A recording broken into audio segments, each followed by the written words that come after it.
நம்ம உலக நாயகன் கமலஹாசன் நடிக்கிற விஸ்வரூபம், இன்னொன்னு நம்ம சூர்யா நடிக்கிற மாற்றான். சூர்யா படம் பொறுத்தவரைக்கும் 1 வருஷத்துக்கு முன்னாடி வந்த படம் 7ஆம் அறிவு. அதுக்கப்புறம் இப்பதான் இந்த படத்த நடிக்கிறாரு.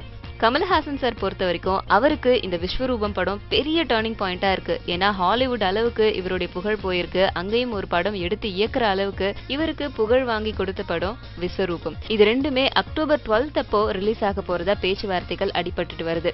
இதுல என்ன ஒரு விஷயம் அப்படின்னா, நம்ம சூர்யா இதுக்கு முன்னாடியே அக்டோபர் 12th எங்களுடைய படம் நீங்க எதிர்பார்க்கலாம் அப்படின்னு சொல்லிட்டு ஒரு இடத்துல சொல்லியிருக்காரு. ஆனா நம்ம கமலஹாசன் அக்டோபர் 2nd வீக்ல படத்தை நீங்க எதிர்பார்க்கலாம் அப்படின்னு சொல்லியிருக்காங்க.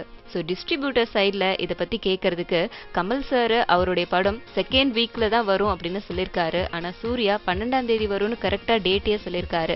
அது மட்டும் இல்லாம விஸ்வரூபம் படத்தோடைய ஆடியோ கூட இன்னும் வெளியே வரல. அதனால கமல் சார் கொஞ்சம் விட்டு கொடுப்பாருன்னு நாங்க எதிர்பார்க்கிறோம் அப்படின்னு சொல்லியிருக்காங்க. ஏன்னா மாற்றான் படம் தமிழ் தெலுங்கு அப்படின்னு 2 லாங்குவேஜ்ல 1500 தியேட்டர்ஸ்ல ரிலீஸ் ஆக போறாங்களாம். ஆனா விஸ்வரூபம் படம் 2000 தியேட்டர்ல உலக அளவுல தமிழ், ஹிந்தி, தெலுங்கு 3 லாங்குவேஜ்ல வெளியிட போறாங்க.